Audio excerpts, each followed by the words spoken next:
याद करिए 30 अक्टूबर 1990 और 2 नवंबर 1990 को जब अयोध्या में राम भक्तों पर गोलियां निर्ममता पूर्वक चलाई गई थी और उस समय की सरकार एक तरफ हिंदू समाज को आपस में बांटने का कार्य कर रही थी और दूसरी तरफ राम भक्तों पर गोलियां बरसा रही थी, उसके खिलाफ अड़िग चट्टान बनकर के किसी एक नेतृत्व के सामने कोई उनके सामने टकराया था तो व्यक्तित्व था सरदेव बाबूजी कल्याण सिंह जी का, जिन्होंने कहा था कि हम हिंदू समाज को बंटने नहीं देंगे, हम हिंदू समाज को बंटने नहीं देंगे। ये जातीयता का जहर घोलने वाले लोग ये भारत को कमजोर करने का काम कर रहे हैं। ये जातीयता का जहर घोलने वाले लोग भारत के सामाजिक ताने बाने को छिन्न भिन्न कर रहे हैं और एक तरफ हमें आपस में बांट रहे हैं तो दूसरी तरफ तुष्टीकरण की पराकाष्ठा में चढ़ करके उत्तर प्रदेश को दंगों की आग में भी झोंकने का काम कर रहे हैं। और बहनों और भाइयों, 2 नवंबर और 30 अक्टूबर 1990 की तिथि भारत के इतिहास में उसी काले अध्याय के रूप में लिखी जाएगी जब अयोध्या में निर्ममता पूर्वक राम भक्तों का लहू बहाया गया था। उसके खिलाफ भी आवाज मुखर की थी सरदेव बाबूजी ने। बहनों और भाइयों, वही स्थिति जब 2002 उसके ठीक 2 वर्ष के बाद 6 दिसंबर 1992 को समय आया, केंद्र की सरकार का दबाव था कि अयोध्या में राम भक्तों पर कारसेवकों पर गोली चलाई जाए। बाबूजी ने कहा नहीं, हरगिज नहीं, राम भक्तों पर गोली नहीं चलाएंगे। सरकार चाहे तो हमारी केंद्र की सरकार चाहे तो मेरी सरकार को बर्खास्त कर सकते हैं और अगर चाहे तो मैं तैयार हूं, हमारा संकल्प पूरा हुआ, मैं अपने पद से इस्तीफा देने जा रहा हूं। और बहनों और भाइयों, मुख्यमंत्री पद को ठुकरा करके उन्होंने अपना रास्ता संघर्ष का चुना। उन्होंने उस समय की ताकतों का मुकाबला किया, विपरीत परिस्थितियों में कार्य किया, लेकिन श्री राम जन्मभूमि आंदोलन के मार्ग से तनिक भी नहीं हटे, लगातार उसके लिए कार्य करते रहे और अंततः परिणाम हमारे सामने था। आज उसकी सुखद अनुभूति पूरी दुनिया के अंदर रहने वाला सनातन हिंदू धर्मावलंबी कर रहा है। कौन ऐसा धर्मावलंबी होगा? दुनिया का सनातन धर्मावलंबी होगा या दुनिया की दमित और वंचित जातियां होंगी जिन्होंने अयोध्या में रामलला के भव्य मंदिर के लोकार्पण कार्यक्रम में जब प्रधानमंत्री मोदी जी के नेतृत्व में 22 जनवरी 2024 को 5 सदी के इंतजार को समाप्त करते हुए रामलला का विराजमान हुआ तो न केवल भारत के अंदर बल्कि पूरी दुनिया के अंदर जश्न का माहौल था। सब लोगों के मुंह में था कि जहां भी दुनिया के अंदर दमित और शोषित जातियां होंगी, मानवता का जहां भी दमन हुआ है, श्री राम जन्मभूमि पर प्रभु राम के भव्य मंदिर का निर्माण उन लोगों के लिए एक आशा की किरण है। और इस आशा की किरण की शुरुआत तब हुई थी जब बाबूजी ने कहा था कि सरकार जाए तो जाने दिया जाए, लेकिन राम भक्तों पर गोली नहीं चलाएंगे। बहनों और भाइयों, आज हम हिंदू गौरव दिवस के रूप में बाबूजी की पुण्यतिथि के आयोजन के साथ एकत्र हुए हैं।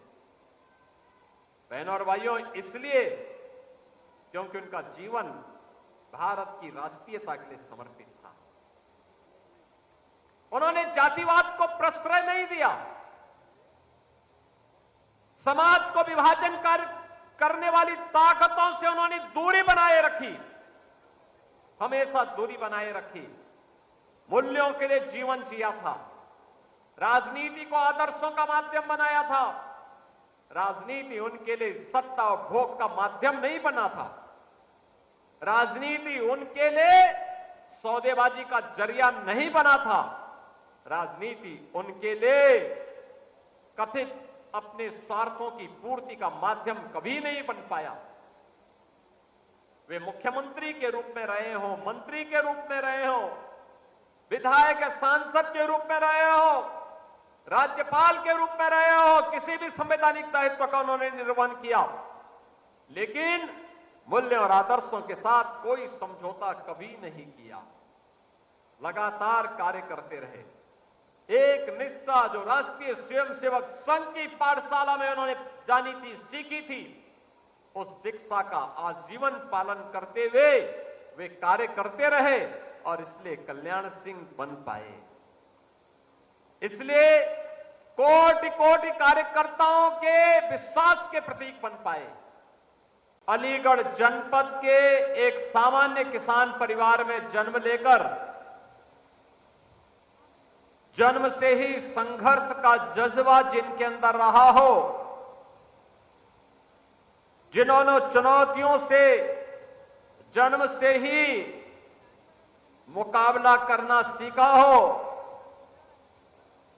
और पहले किसान के रूप में, फिर शिक्षक के रूप में, फिर राष्ट्रीय स्वयंसेवक संघ के एक स्वयंसेवक के रूप में और फिर भारतीय जनता पार्टी के कार्यकर्ता से अपनी यात्रा प्रारंभ करने वाले सरदेव बाबूजी की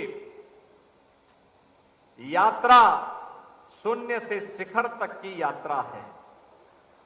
बहनों और भाइयों, वे विधायक भी थे, सांसद भी थे, प्रदेश सरकार में कांग्रेस की दमनकारी नीतियों के खिलाफ और लोकतंत्र का गला दबाने के खिलाफ हुए आपातकाल के आंदोलन में जेल के अंदर बंद भी हुए थे और आपातकाल के बाद प्रदेश के अंदर बनी सरकार के स्वास्थ्य मंत्री भी थे। तो राम जन्मभूमि आंदोलन के बाद उमड़ी हुई आस्था में पहली बार भारतीय जनता पार्टी जब प्रचंड बहुमत के साथ सरकार बनाती है, उस सरकार के मुख्यमंत्री भी बने और 1997 में दूसरी बार मुख्यमंत्री बने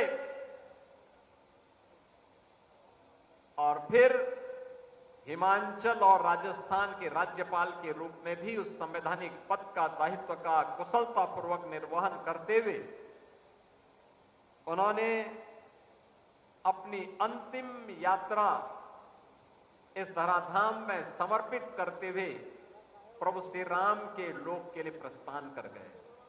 आज उनकी तीसरी पुण्यतिथि है। महत्वपूर्ण यह कि कल्याण सिंह क्या कोई व्यक्ति अचानक बन जाता है क्या? कल्याण सिंह के लिए संघर्ष और चुनौती का मार्ग चुनना पड़ता है, त्याग और बलिदान का मार्ग चुनना पड़ता है। जब चुनौती और संघर्ष सामने होता है, त्याग और बलिदान का एक जज्बा होता है, तो दुनिया की कोई ताकत आपको झुका नहीं सकती, आपका बाल बांका नहीं कर सकती है, क्योंकि अपार जन आस्था और विश्वास आपके साथ खड़ा होता है।